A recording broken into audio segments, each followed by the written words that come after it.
The Buddha's 10 Life Lessons, a story that will change your life.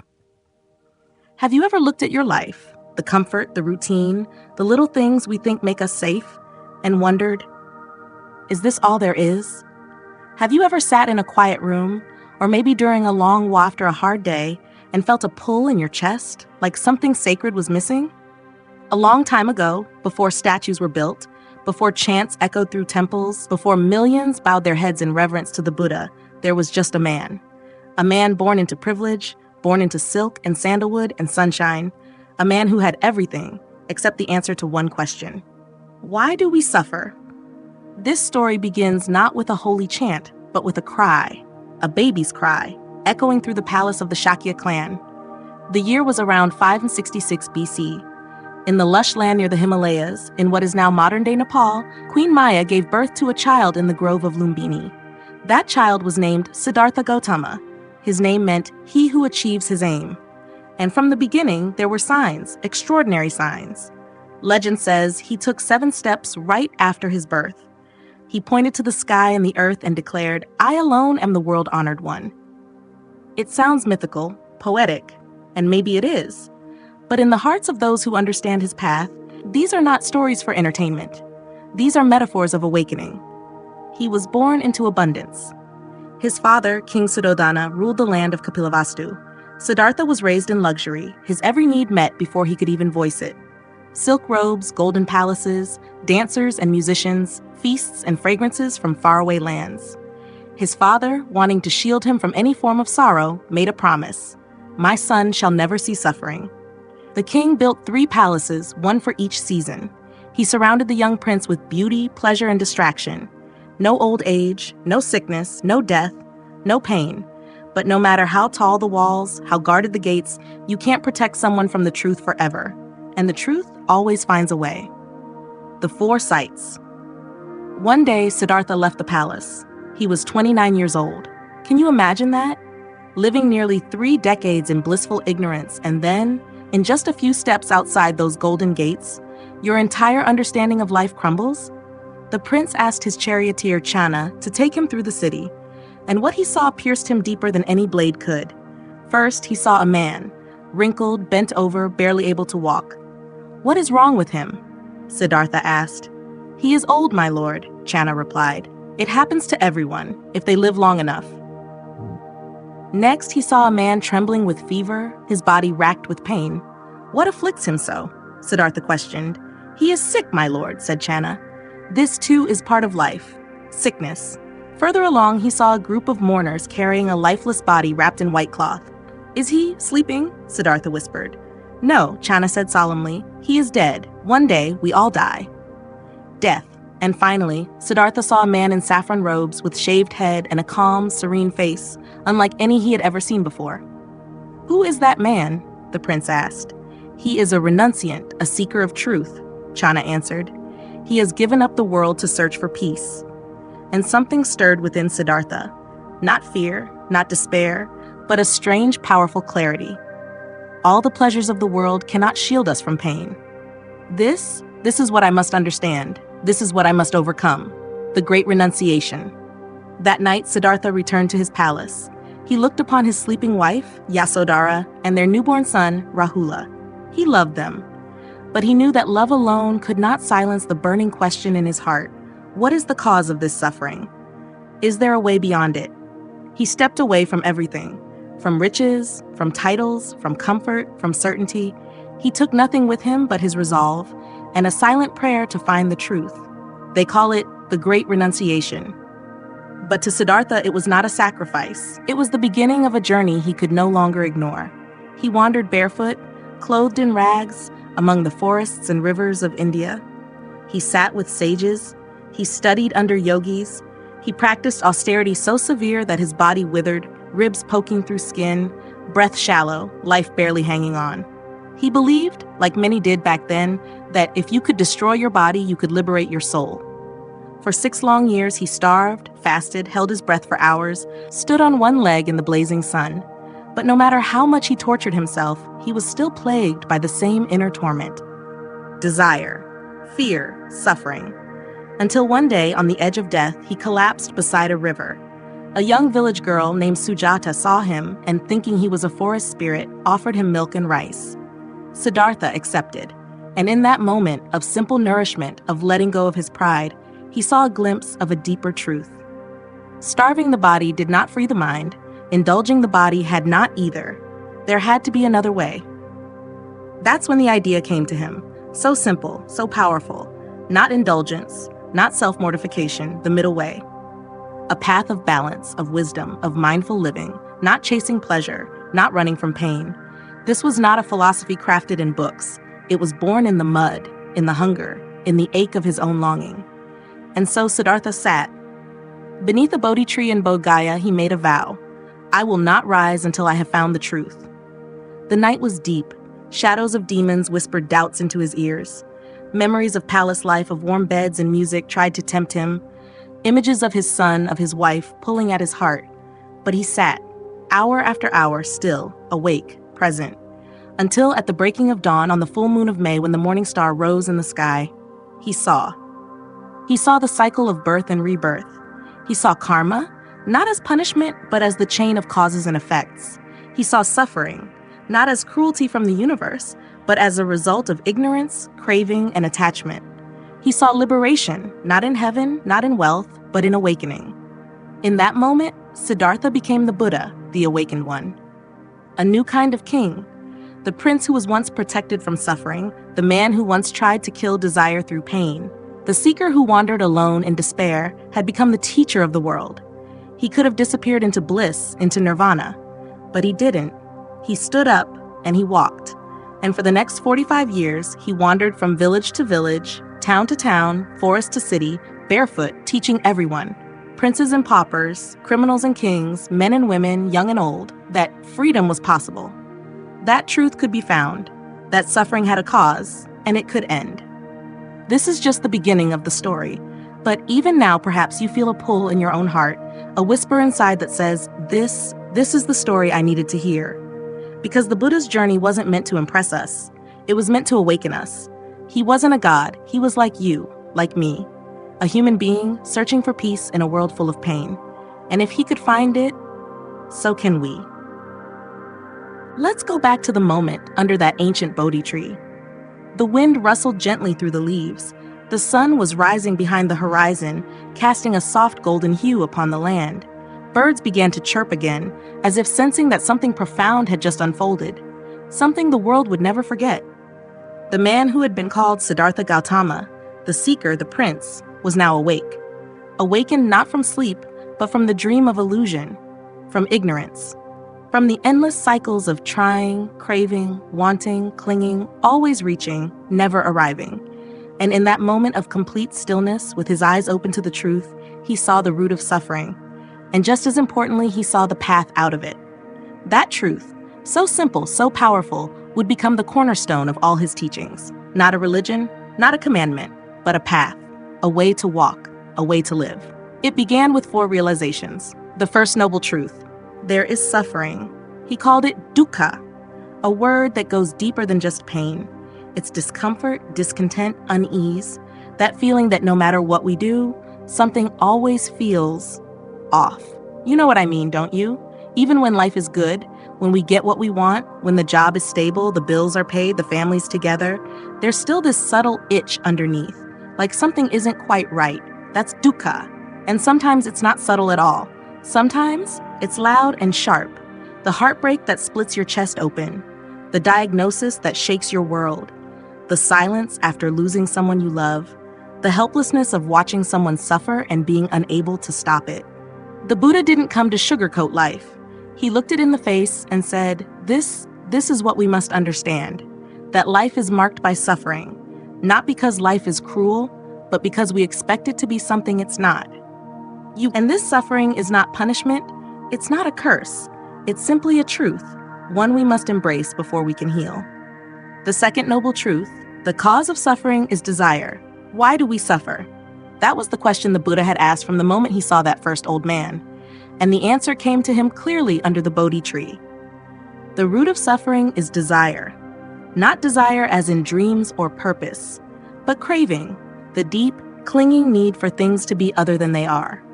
We want life to go our way. We want pleasure to last forever. We want people not to leave. We want youth not to fade. We want comfort, security, certainty, control.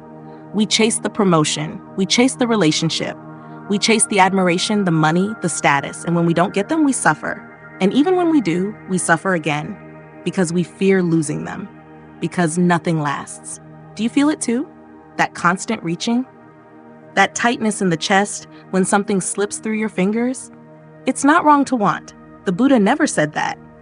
But it is dangerous when we cling, when we believe that our happiness depends on having, keeping, holding. That's when suffering is born. The third noble truth, the end of suffering, is possible. But here's the part that makes this story more than just a sad reflection on life. The Buddha didn't stop at the diagnosis. He gave a cure.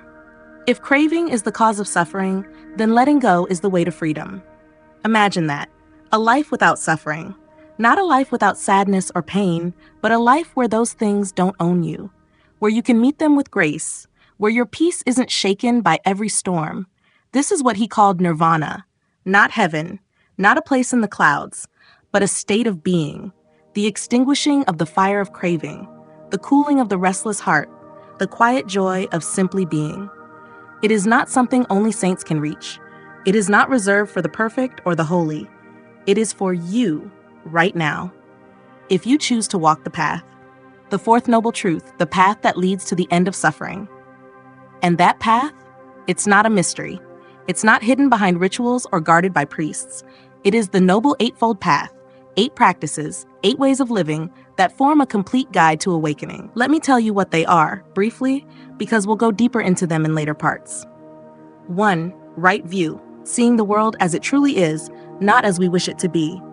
2. Right intention, choosing kindness, compassion, and letting go. 3. Right speech, speaking truthfully, gently, and mindfully. 4. Right action, living with integrity and harmlessness.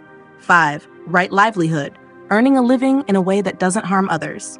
6. Right effort, cultivating good states of mind and letting go of bad ones. 7. Right mindfulness, being present, aware, alive to this moment. 8. Right concentration, training the mind through deep meditation. These are not rules to obey, but tools to help us see clearly, to live wisely, to walk the middle way. They are for ordinary people living ordinary lives, for the mother trying to find peace in her chaos, for the young man lost in anxiety, for the old man grieving his past. They are for you. And for me. The fire within us all. The Buddha once said, "I teach one thing and one thing only, suffering and the end of suffering." That's it. Not a religion, not dogma, not blind belief, but the path to peace. It's so easy in this world to think that peace will come when we have enough money, enough love, enough success, enough approval. But you and I know that day never really comes. There's always something more to chase, unless we choose to step off the wheel.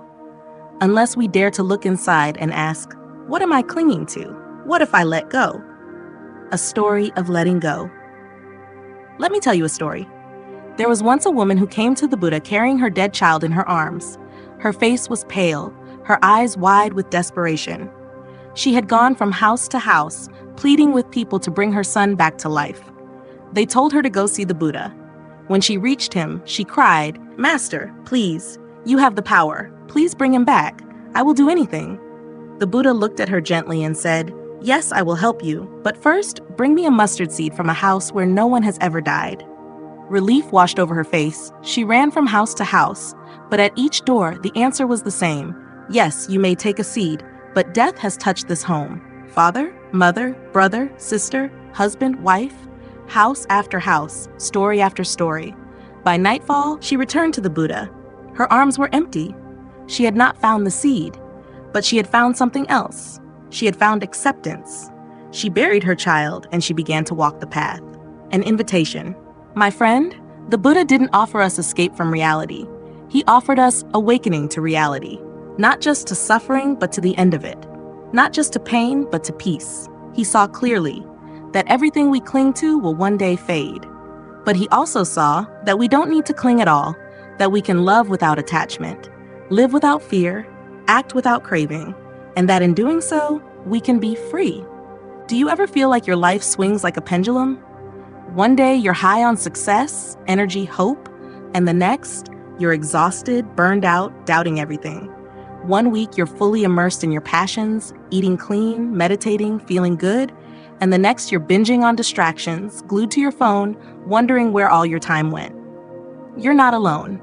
We live in a world of extremes, a world that constantly whispers, more is better, bigger is better, hustle harder, starve longer, go all in or don't go at all. But what if the key to peace is not in choosing one extreme over the other, but in stepping away from both? This is what the Buddha realized underneath a tree with an empty stomach and a heart full of longing, and it changed everything, from starvation to illumination. Let's go back for a moment. Siddhartha Gautama, the prince turned seeker, had already renounced a life of pleasure. For 6 long years, he practiced the other extreme, self-mortification. He fasted for weeks, surviving on a single grain of rice a day. He wore rough clothes. He exposed his body to burning heat and freezing wind. He meditated for hours in painful positions. His body grew so thin that, as the stories say, you could see his spine through his belly. And yet, suffering didn't end, desire didn't vanish, enlightenment didn't come, until one day, near death, he collapsed by a river, and a young village girl, Sujata, approached him, not with scriptures, not with chants, but with a simple bowl of warm milk and rice. And for the first time, Siddhartha accepted nourishment, not out of greed, not out of weakness, but out of wisdom. And in that moment, he remembered something, a story from his childhood. The lute Siddhartha was a child. He once saw a musician tuning a lute. The teacher explained, if the string is too tight, it snaps. If the string is too loose, it doesn't play. Only when it's in the middle, not too tight, not too loose, can it make beautiful music. That memory came flooding back. His own body was like the string, too tight from asceticism, too starved from discipline. And in both the palace and the forest, he had been trying too hard to escape. And so he stopped. He sat under the Bodhi tree, not to punish himself, not to indulge himself, but to just be, to watch, to breathe, to understand. And that's when it happened. Awakening, the moment of complete clarity, the moment when craving fell away and peace arose. The birth of the middle way. What is the middle way? The middle way is not a compromise. It's not saying half pain, half pleasure. It's not mediocrity or lukewarm effort. No, the middle way is balance. It's wisdom in action. The ability to walk through life without being pulled to either extreme, without letting comfort dull your awareness or pain cloud your truth. It means we don't need to chase every pleasure, nor fear every discomfort. We don't need to live like monks or like kings. We can live fully, wisely, compassionately, right here in the world we're in. The extremes we live in. Let's bring this closer to home. Think about your life for a moment. Are you always swinging between burnout and avoidance? Between doing too much and doing nothing at all? Between restricting yourself so tightly, dieting, budgeting, punishing, only to eventually snap and overindulge again? The middle way invites us to step out of that cycle, to take care of ourselves without obsession, to have goals without becoming slaves to them, to rest without guilt, to act without ego, to eat, sleep, work, love, and live with awareness. This is not just ancient wisdom, it's urgent, because the world we live in thrives on extremes. Social media tells us to be either perfect or irrelevant. Productivity culture tells us to either grind or fail. We are constantly told to be everything or be nothing. But the Buddha whispers something else. Be present, be enough, be free from both ends of the rope. The power of just enough. There's a word in Buddhism, santosha. It means contentment, the ability to say, this is enough. Enough money to live simply, enough love to feel connected, enough time to do what matters. In our craving-driven world that feels radical, we're always told we need to become more, buy more, achieve more. But do we? What if the life we're chasing is already here, waiting for us to notice it? What if joy is not in the next thing, but in learning how to live in the middle of things? Not too fast, not too slow, not too tight, not too loose, like the string of the lute, like the breath in your lungs, like the quiet between heartbeats. A story of the tightrope walker. Let me tell you a story. Once, there was a tightrope walker in ancient India. He performed in the village square, walking across a rope stretched high above the ground, balancing with only a bamboo pole. One day, as the crowd gathered, a young boy ran up and shouted, "I want to walk the rope too." The man smiled and said, "You can, but only if you learn balance. If you lean too far forward, you'll fall. Too far back, you'll fall. You must find the point between movement and stillness." The boy practiced for years. He fell many times, but slowly, he learned to listen, not just to the rope, but to his own center. He became one of the best tightrope walkers in all of India. And when he was asked the secret, he said, "I stopped fighting the fall. I started dancing with the balance." The middle way in real life. The Buddha's teaching wasn't just for monks or sages. It was for everyone, and it still is. The middle way can guide you when you're tempted to work until you collapse. You're tempted to run from responsibilities altogether. You want to binge on comfort food after a hard day. You want to punish yourself for not being productive. You keep chasing that next milestone, thinking it will bring happiness. What if instead you paused? What if you asked, what would balance look like right now? Maybe it's a quiet evening walk instead of another hour of scrolling. Maybe it's taking a rest without beating yourself up. Maybe it's choosing kind discipline over harsh judgment. That's the middle way. Letting go of the extremes. And here's the truth the Buddha learned. The extremes are easier. It's easier to go all in on pleasure and forget your pain. It's easier to punish yourself and believe that pain makes you pure. But balance? That takes courage. It takes awareness.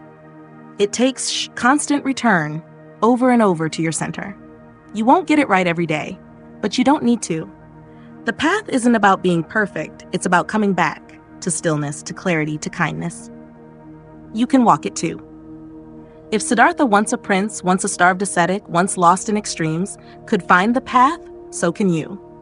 Not by becoming someone else, not by renouncing your life, but by becoming fully present in it, by listening to what your body needs, by watching your mind without judgment, by making space in your day for silence, simplicity, breath, by choosing balance again and again. That is the middle way. That is the way of peace. And it's not far away. It's right beneath your feet. It starts with how you see. Before you act, before you speak, before you even think, it all begins with how you see the world. That's why on the path to freedom, the Buddha placed right view first. Because if your vision is cloudy, you'll stumble. If your lens is dirty, even beauty looks broken. If your heart is wounded, you'll misinterpret love as threat, silence as rejection, and pain as punishment. But when your vision is clear, when you see things as they are, not as you fear, they lose their power to shake you. You don't need to control everything. You don't need to run from everything. You can simply see. And from that vision, you can live wisely. Let me explain the power of perspective. Let's take a moment. Think of the last time someone upset you. Maybe they ignored your message. Maybe they criticized you unfairly. Maybe they didn't show up when you needed them most. Now pause and ask yourself, what was I seeing in that moment? Was it betrayal, abandonment, disrespect? Now, what if they were going through a hard time? What if they were overwhelmed or grieving or just lost? The truth is, we rarely see what's really there. We see our projections, we see our wounds, our assumptions, our fears, and then we suffer, not from what happened, but from what we believed about it. The Buddha understood this. That's why right view isn't about being right in the modern sense. It's about seeing clearly, compassionately, truthfully, even when the truth is uncomfortable, even when your ego wants to scream. In Buddhist teachings, there are two layers to right view. One is mundane, practical, everyday wisdom. The other is supramundane, deep insight into reality. Let's start with the first. 1. Mundane right view. This is where most of us begin. It's the understanding that our actions have consequences, karma. Life is impermanent. Suffering exists and has causes. Liberation is possible. This kind of view invites us to pause before reacting, to ask, what is the truth here? To live more ethically, to stop blaming everyone else, to take responsibility, not just for what we do, but for how we see. Imagine waking up tomorrow and choosing to see everything as a teacher. That heartbreak, a lesson in letting go. That annoying coworker, a chance to practice patience. That failure, a mirror showing you where to grow. This is right view in action. It doesn't mean you never feel pain. It means you stop adding unnecessary suffering on top of it. 2. Supramundane right view. This is deeper. This is when you begin to see through the illusions. You realize nothing lasts. There's no fixed self. Clinging is the root of all pain. This kind of seeing doesn't come from books. It comes from practice, from sitting with your breath, your mind, your suffering, until the fog begins to lift. And suddenly you realize the person you were angry at is changing. The you that was so hurt is also changing. Everything is rising and falling, appearing and disappearing. And in that space between is peace. Not because the world changed, but because your view did. The 90-10 rule of life. Have you heard of Stephen Covey's 90-10 rule? It's this. Life is 10% what happens to you and 90% how you respond. Let's take a story. A man spills coffee on his shirt right before work. He curses, yells at his partner, storms out the door, drives recklessly, gets into a near accident, arrives late, and snaps at his coworkers. He blames the coffee. But was it really the coffee? No. It was his reaction. Now imagine this. Same coffee spill. He sighs, changes shirts, kisses his partner goodbye, and laughs it off. He arrives at work calm and collected. Same event, different view, different life. Right view isn't just philosophy, it's practical sanity. It's choosing how to see, and through that choice, creating a different world. A story from the Buddha's life. Once a man came to insult the Buddha. He shouted. He cursed. He called the Buddha a fraud, a fool, a disgrace. The Buddha just smiled, and then he asked the man a question.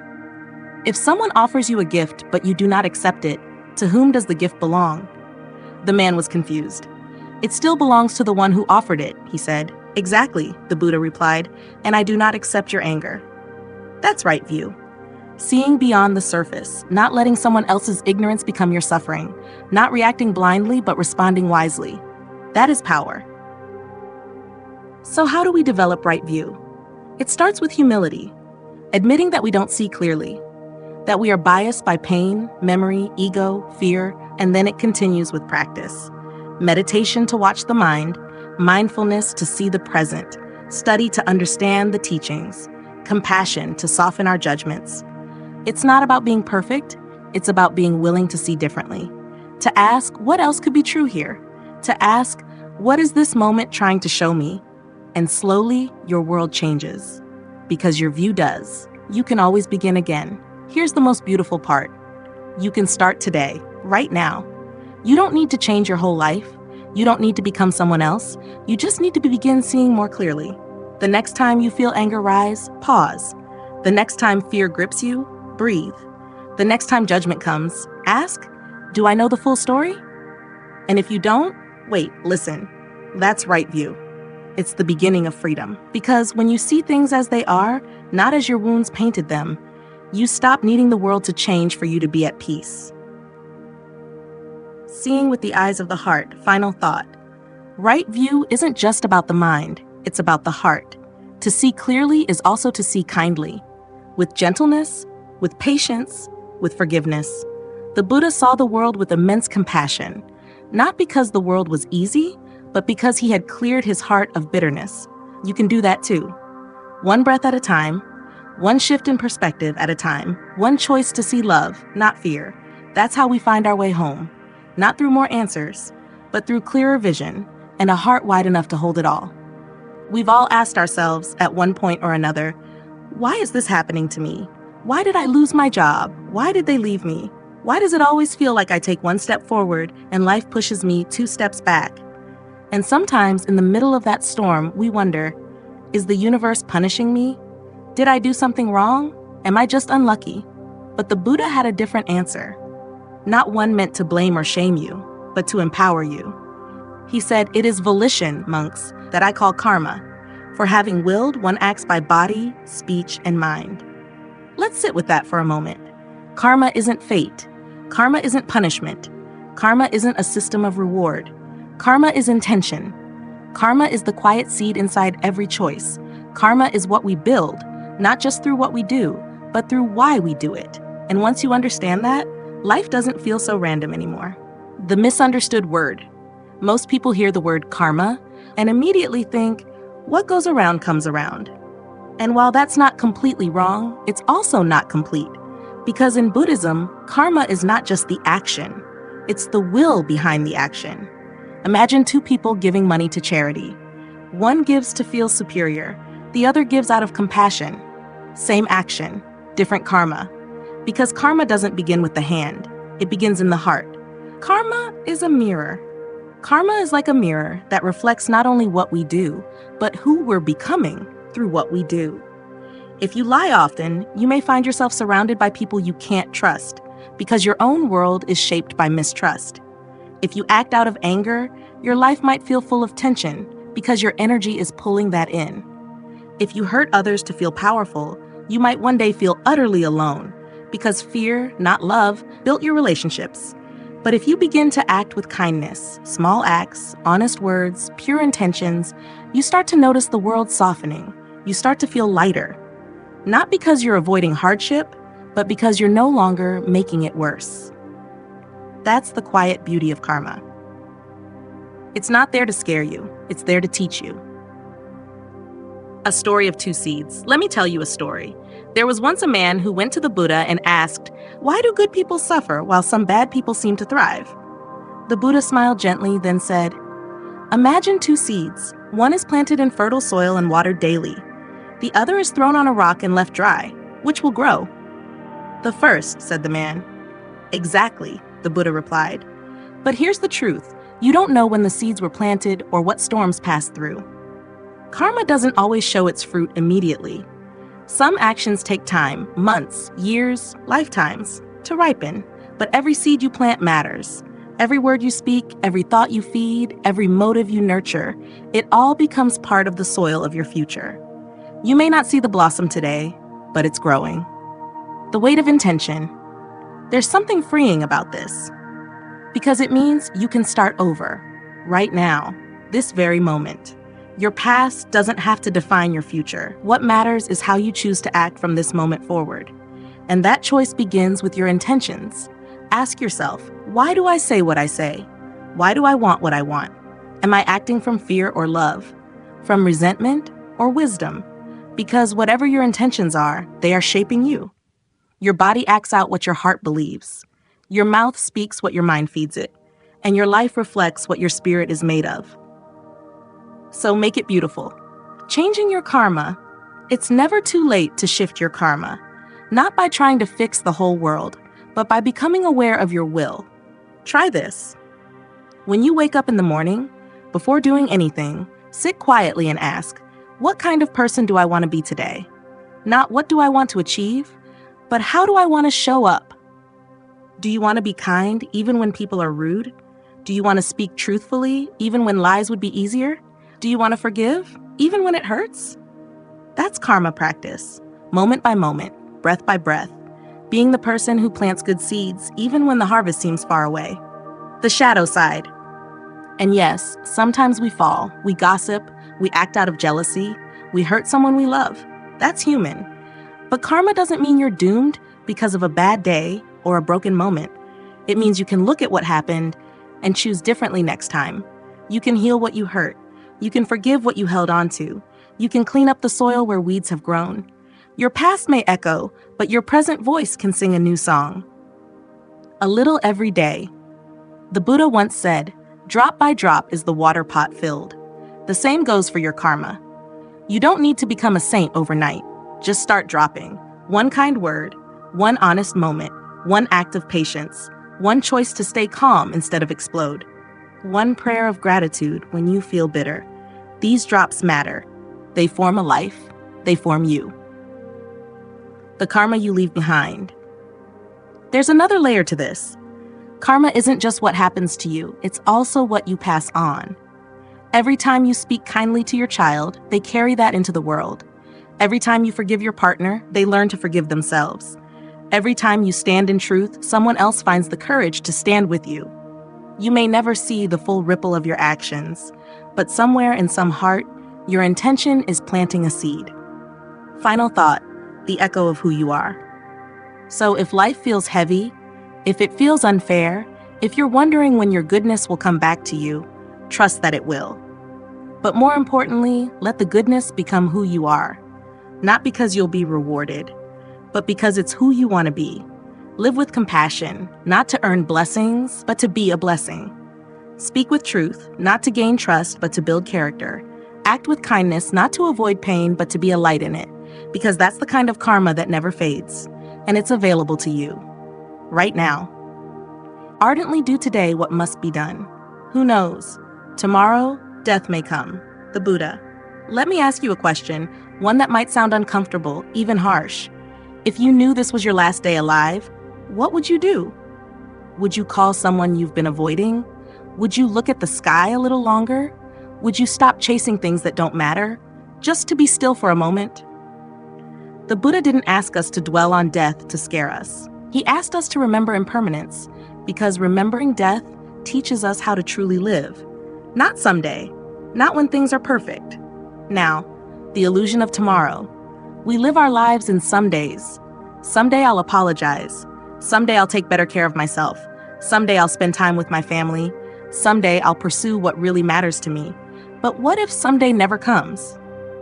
The Buddha reminds us that this life is like a bubble on water. One moment, it shines in the sun. The next, it's gone. We don't know how long we have. So instead of waiting for the perfect moment, we must learn to live in this one. A true story that changed my life. I once knew a man named Arun. He was strong, smart, full of life.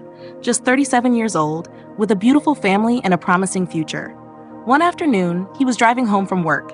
It was just another Tuesday. He stopped at a red light, smiled at a child crossing the street, and then a truck ran the red. That was it. In one instant, a life full of dreams was gone. At his funeral, his little daughter clutched his photo and said, "I thought he would always be here." And in that moment, I realized something. We all live as if we were guaranteed 1,000 more mornings, but we're not. All we truly have is today. So how are we spending it? Impermanence as a teacher. In Buddhism, there's a term, anicca, impermanence. Everything that arises passes. The seasons change, our bodies age, our children grow, our breath enters and leaves. Every moment is dissolving, transforming. At first, that may sound sad, but impermanence is not a curse. It's a blessing, because it teaches us, don't hold on too tightly, don't take people for granted, don't delay what matters. Impermanence teaches urgency, but not panic. It invites us to wake up, not to fear. To see that every moment is a gift, not because it lasts, but because it won't. The regrets of the dying. There's an Australian nurse named Bronnie Ware who worked in palliative care, caring for people in their final days. She asked them what they regretted most. Here were the top responses. 1, I wish I hadn't worked so hard. 2, I wish I'd had the courage to live a life true to myself. 3, I wish I had stayed in touch with my friends. 4, I wish I had let myself be happier. 5, I wish I'd had the courage to express my feelings. Notice something? They didn't regret what they did. They regretted what they didn't do. They regretted waiting for the right time, waiting for permission, waiting to feel ready. But death doesn't wait. So why should life? Starting the day with presence. The Buddha taught that one of the most powerful ways to live fully is to begin each day with mindfulness. Not with stress, not with 100 thoughts, but with one breath. Try this. Before your feet touch the floor in the morning, whisper to yourself, I am awake. This day is a gift. I will live it well. And then let each action become a prayer. When you eat, just eat. When you speak, be present. When you walk, feel your steps. When you love, really love. That's how you honor your life, not by chasing more, but by being here for what you already have. A story from the Buddha's time. There was once a woman named Kisagotami. Her baby had died and she was overcome with grief. She carried the lifeless child from door to door, begging someone to bring him back to life. Finally, someone told her, go to the Buddha. She came to him, weeping, and begged for a miracle. The Buddha looked at her gently and said, yes, I can help, but first bring me a mustard seed from a house that has never known death. Kisagotami went out and knocked on door after door, but at every house she heard the same thing. We've lost someone too. Finally, she understood. Death had not singled her out. It touches every home, every life. And when she returned to the Buddha, she was ready. Not to bring her son back, but to understand her pain. And from that pain, she found awakening. This is the path. not to avoid sorrow, but to awaken through it. Living with urgency, not anxiety. You may wonder, if everything's impermanent, what's the point? But impermanence doesn't make life meaningless. It makes it precious, like a flower that blooms only for a day, like a sunset that disappears too soon. Would you love them more if they lasted forever, or do you love them because they don't? This is why the Buddha urged us to live ardently, to forgive quickly, to speak truthfully, to love deeply, to release regrets, because no moment can be replayed, but every moment can be lived. Practical steps for living fully today. Here are 3 small things you can do every day to live like it's your last. 1. Say the thing. Tell people you love them.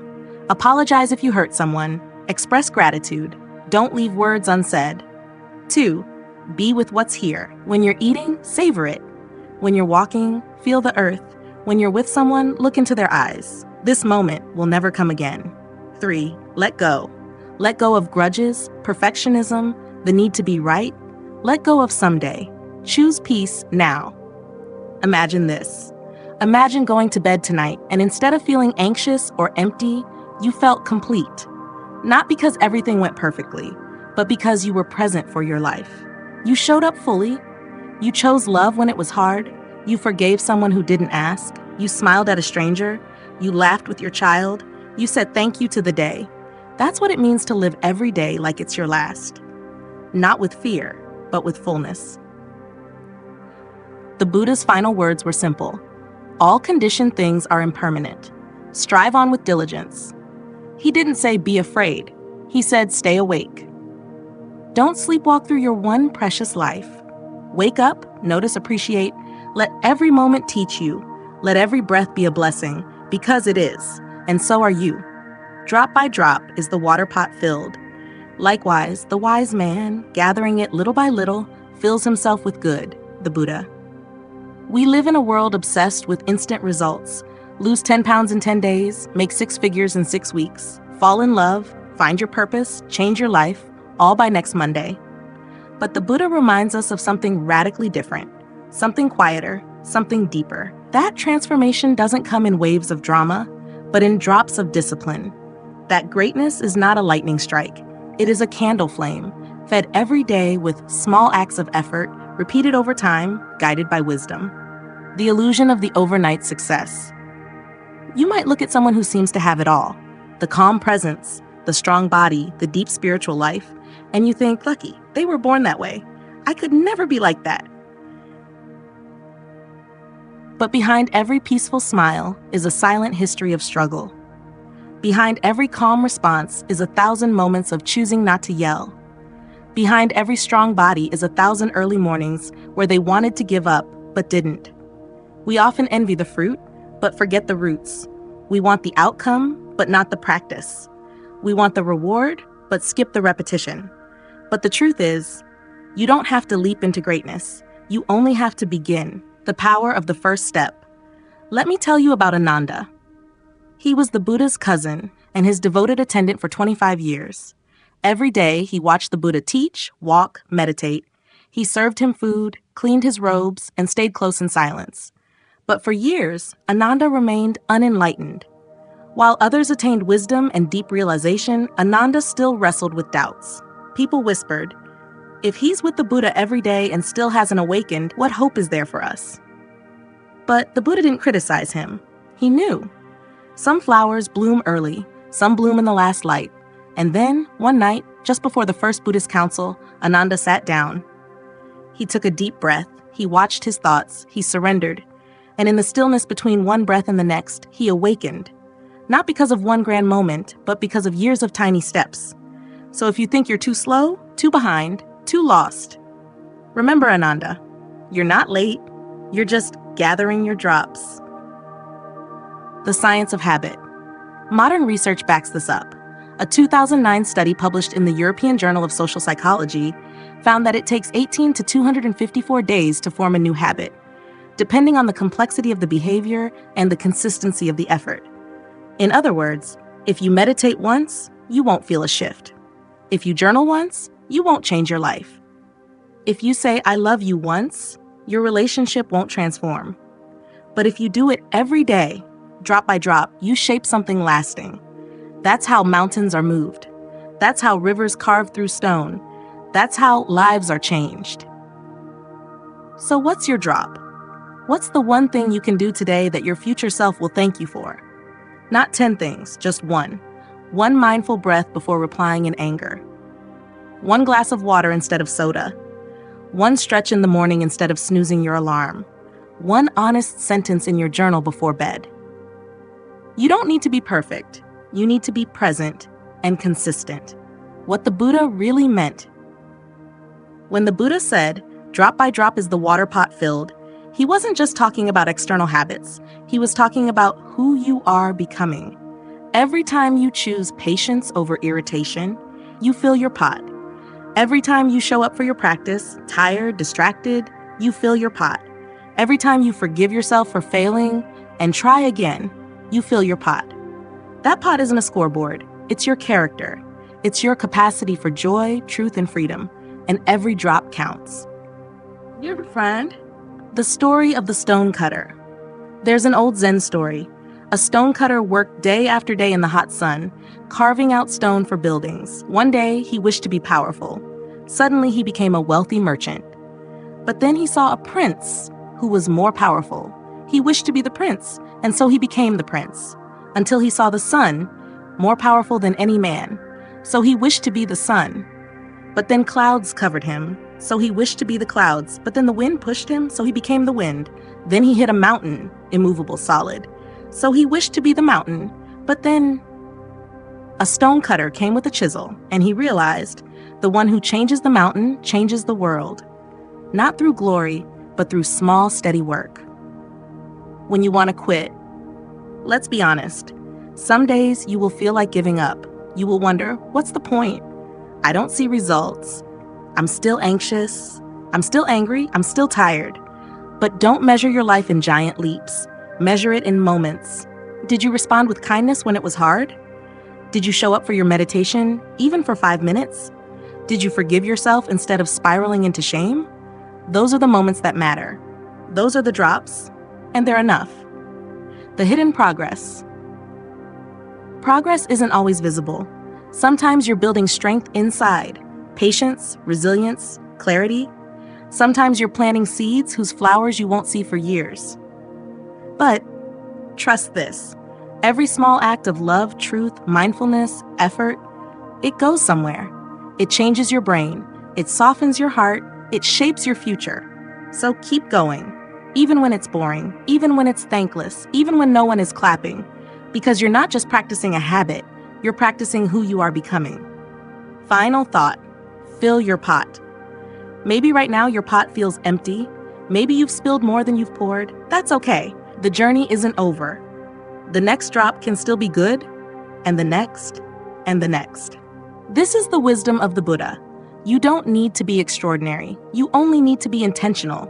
You only need to gather your drops. And one day, without even realizing it, you'll look back and see that you've become someone stronger, wiser, and more free than you ever imagined. Not because of one grand act, but because you chose one small thing every single day. Know from the rivers in clefts and in crevices. Those in small channels flow noisily, the great flow silent. Whatever is not full makes noise. Whatever is full is quiet. There's a kind of wisdom that doesn't need to announce itself. It doesn't shout, doesn't prove, doesn't argue. It simply is. It's in the steady gaze of a monk who has seen the world for what it is and no longer clings. It's in the grandmother who watches quietly while the world rages around her, her hands folded in knowing. It's in the child who listens deeply while others rush to speak. The Buddha knew something we often forget in this noisy, hyper-connected world. Silence is not emptiness, it is power. And more than that, silence is a path toward presence, toward truth, toward liberation. The noise of the world. We live in a world that never stops talking. Podcasts, tweets, comments, notifications, opinions, everywhere, all the time. And if we're not careful, we start to believe that our value comes from how much we say. That silence means weakness. That quiet means ignorance. But the Buddha taught something radical, that the truly wise are slow to speak, not because they don't know, but because they do. Because they understand the weight of words, because they've seen the harm that careless speech can do, and because they know, most of the time, what's truly needed is to listen. A story from the Buddha's life. Once, a man came to the Buddha, angry and shaking. He hurled insults, trying to provoke the teacher. "You're a fraud, a fool, a pretender." The Buddha sat silently. The man shouted louder. Still, the Buddha did not respond. Finally, the man demanded, "Why don't you say anything? Don't you hear what I'm saying?" The Buddha looked at him with compassion and said, "If someone offers you a gift and you do not accept it, to whom does the gift belong?" The man blinked, confused. "To the giver, I suppose." "Exactly," the Buddha said. "In the same way, I do not accept your anger. You may keep it." That is the power of silence, not as a weapon, but as a shield, a boundary, a choice. The river and the pond. Have you ever stood beside a raging stream? It crashes over rocks, noisy and wild. Now think of a deep, still lake, quiet, reflective, profound. That's the difference between talking to be heard and speaking from wisdom. Most of us were never taught the discipline of speech. We were taught grammar, vocabulary, debate, but not when to be quiet, not how to hold space for someone else's pain, not how to speak only when the heart is clear and steady. But the Buddha taught that every word is an act. Every sentence is karma in motion. So before we speak, we must ask, is it true? Is it kind? Is it necessary? Is it the right time? If the answer is no, let silence be your answer. The pain behind the noise. People who talk the loudest are often hurting the most. They fear silence because it reminds them of their emptiness. They attack because they don't know how to sit with their own discomfort. The Buddha saw this. He saw that suffering often disguises itself as arrogance, aggression, certainty. But underneath, there is always pain. And that's why silence is more than self-restraint. It's compassion. When you choose not to argue with someone who's hurting, when you choose not to respond with sarcasm, but with silence, when you let someone finish their sentence even when you disagree, you are saying, "I see your pain. I don't need to add more." That is wisdom in action. That is love without words. A practice in listening. One of the simplest but most profound spiritual practices is this: be the last to speak. In meetings, in arguments, in conversations with loved ones, hold back. Listen all the way through. Feel what's being said, not just the words, but the fear behind them, the longing, the confusion. And then ask, does anything need to be said at all?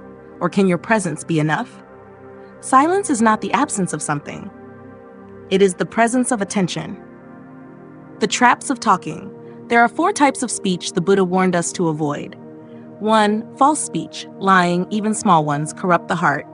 2. Harsh speech. Cruelty in tone wounds more than we know. 3. Idle chatter, gossip and nonsense scatter our focus. 4. Divisive speech. Words that divide, even subtly, lead to separation and suffering.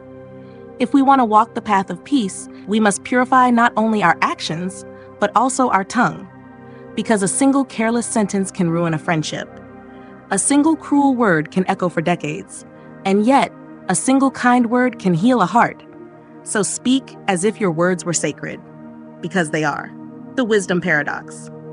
There's a strange thing about wisdom. The more you know, the more you realize what you don't know. Albert Einstein once said, "The more I learn, the more I realize how much I don't know." This is called the wisdom paradox. Fools are certain, the wise are curious, the ignorant shout, the wise ask. So if you're ever feeling unsure, if you're questioning your beliefs, your opinions, your ego, that's a good sign. It means the Dharma is working on you. It means you're growing. It means you're making space for truth. Silence as resistance. In a world of noise, silence is a form of resistance. When society tells you to prove yourself, be quiet and just be. When social media pushes outrage, breathe and step away. When the world demands you react, pause. Respond, don't react. That is the training. That is the practice. Silence doesn't mean withdrawal. It means intention. You speak when it matters, and then your words have power. The final silence. When the Buddha was about to pass away, surrounded by his disciples, there were no fireworks, no dramatic declarations, only quiet teachings. A few final words, and then the silence of one who had finished his task, of one who had crossed to the other shore. That silence still echoes in the hearts of monks meditating in caves, in the tears of lay people who sit with their grief not running away, in the quiet breath of anyone anywhere who dares to pause, to listen, understand. Final thought, speak less, listen more. Today, as you go about your life, try this. Speak a little less. Pause before you reply. Be curious instead of certain. Let someone else feel seen and heard. And in the quiet moments, listen for the deeper voice inside you, the one that doesn't need to shout, the one that already knows. Because when the mind is still, when the heart is open, when the mouth is silent, wisdom speaks. And when wisdom speaks, the world begins to heal. Hatred is never appeased by hatred in this world. By non-hatred alone is hatred appeased. This is a law eternal, the Buddha. Let me ask you something very simple, yet profoundly hard. When someone hurts you, how do you respond? When they yell, insult, betray, or ignore you, what happens inside your heart? Do you freeze? Do you shout back? Do you walk away with anger clenching your chest, planning what you'll say next time? You're not alone. Hurt people hurt people. It's a truth we see every day. But the Buddha offered something revolutionary. He said, don't fight back. Not because you're weak, but because you're strong enough to choose compassion. In a world that teaches revenge, this is a path of radical courage. The cycle of suffering. Imagine a fire. Someone throws a burning stick at you. You catch it, and without thinking, you throw it back. It burns them. They throw another. And soon the whole forest is ablaze. That is the cycle of hatred, retaliation, revenge, eye for an eye until the whole world is blind. The Buddha saw this not only in families, but in nations. Not only in the battlefield, but in the kitchen. Not only in politics, but in the heart. And so he taught us, if someone offers you hatred, you do not need to accept it. You can lay it down. Because holding on to anger is like drinking poison and hoping the other person will suffer. Because sometimes forgiveness is not about them. It's about you, your peace, your freedom, your awakening. A story of the Buddha's compassion. There was a man named Devadatta. He was the Buddha's cousin, but also his greatest rival. Driven by jealousy, Devadatta tried to kill the Buddha. He unleashed a wild elephant toward him. He sent assassins. He spread lies. And yet, every time the Buddha responded with calm, with wisdom, with compassion. Why?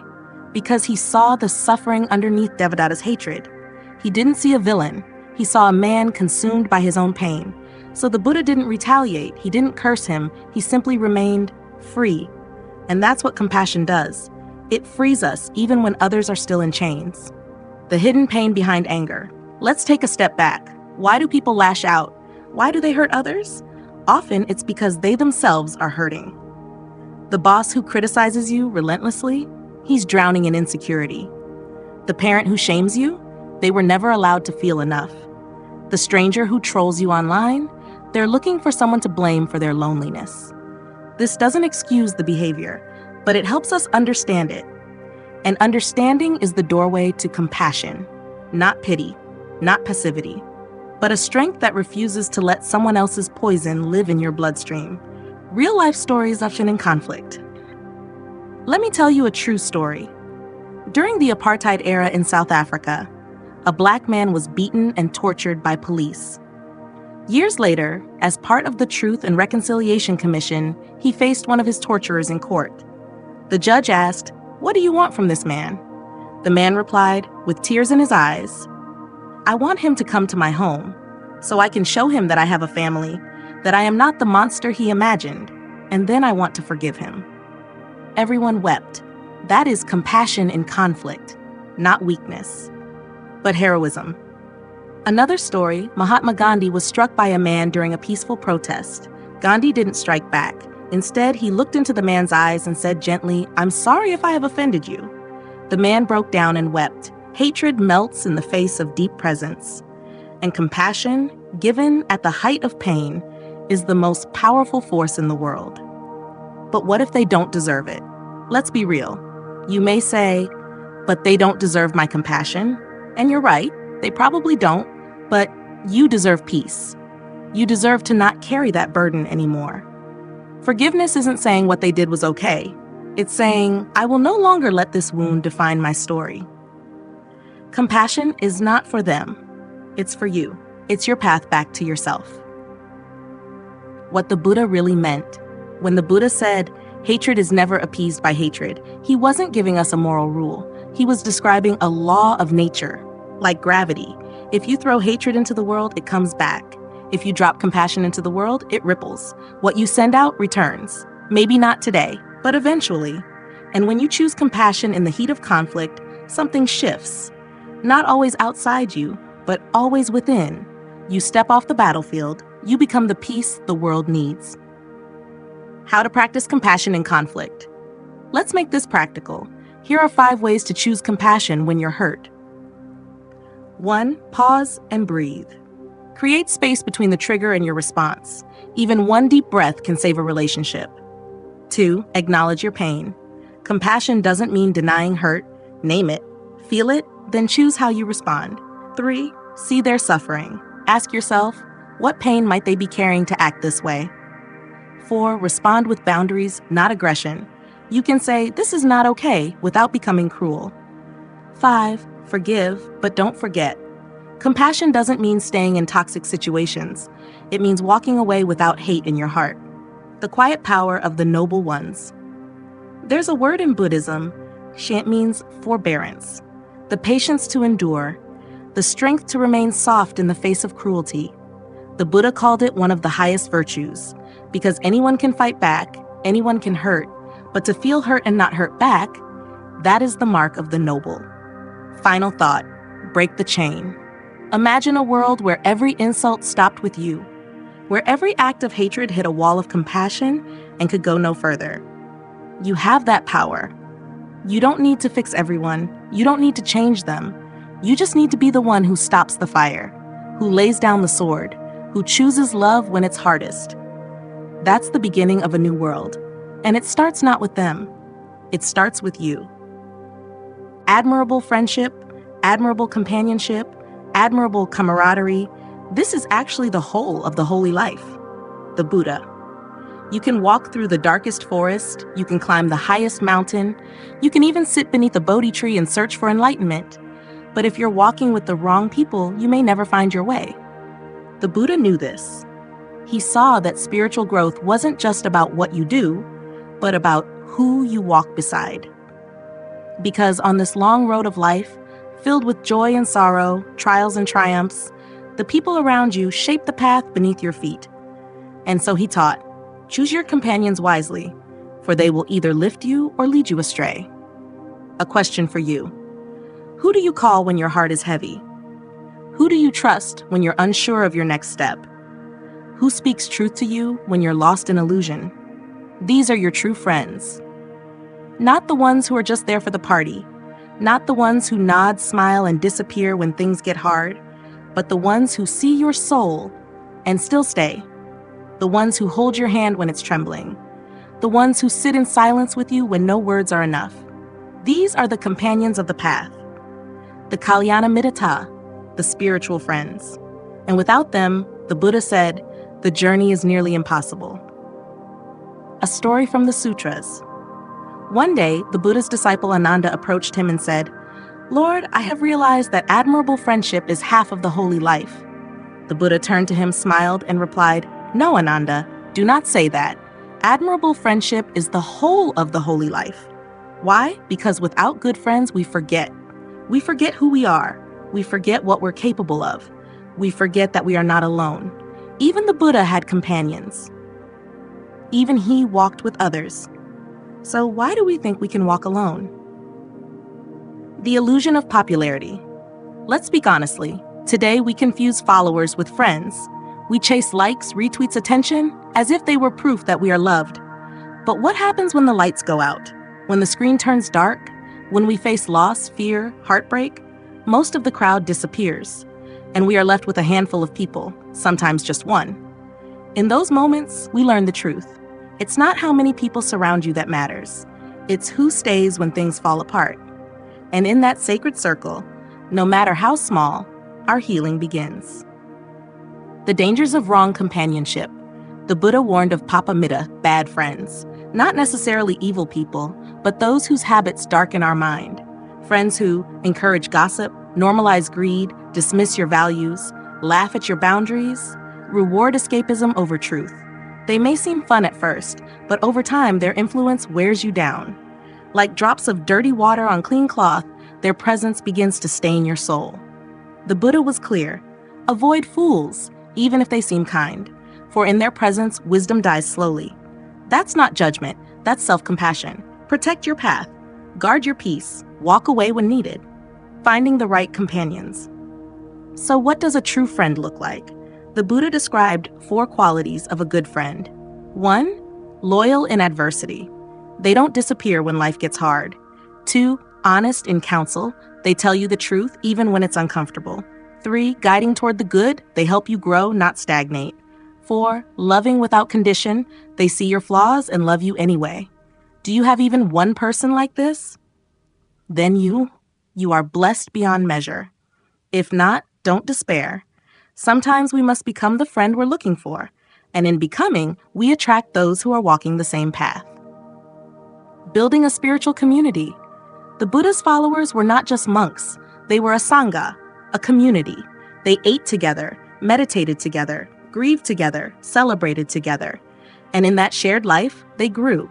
You don't need to be in a monastery to build sangha. Maybe it's a friend you meditate with on Zoom. Maybe it's a group that reads Dharma books each week.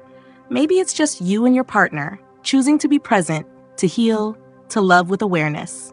Whatever form it takes, don't walk alone. We were never meant to. When you feel alone. But what if you're lonely? What if everyone around you seems asleep, uninterested in awakening? Then let this truth comfort you. You are never truly alone on the path. Because right now, someone else is walking it too. In another town, another country, another language. Someone else is meditating, weeping, praying for the strength to stay kind in a cruel world. You are not alone. You are part of a great stream, a quiet tide of people waking up together. Let that connection hold you, even when no one's physically there. What to let go? Sometimes the hardest part of finding the right people is letting go of the wrong ones. You may outgrow friends who once felt like family. You may have to release people who don't respect your healing. That's painful, but it's part of the journey. Don't hold on to old relationships out of guilt or nostalgia. Your soul knows who belongs in your next chapter. Trust it. Release with love, forgive without holding on, and keep walking. Because better companions, final thought, choose wisely, love deeply. At the end of life, it won't matter how many followers you had. What will matter is who sat beside your hospital bed, who whispered, "I'm here," who reminded you when you forgot that you were never alone. So choose friends not for popularity, but for presence. Not for image, but for integrity. Not for convenience, but for depth. And be that friend to others. Because the path is long, but it is beautiful when walked together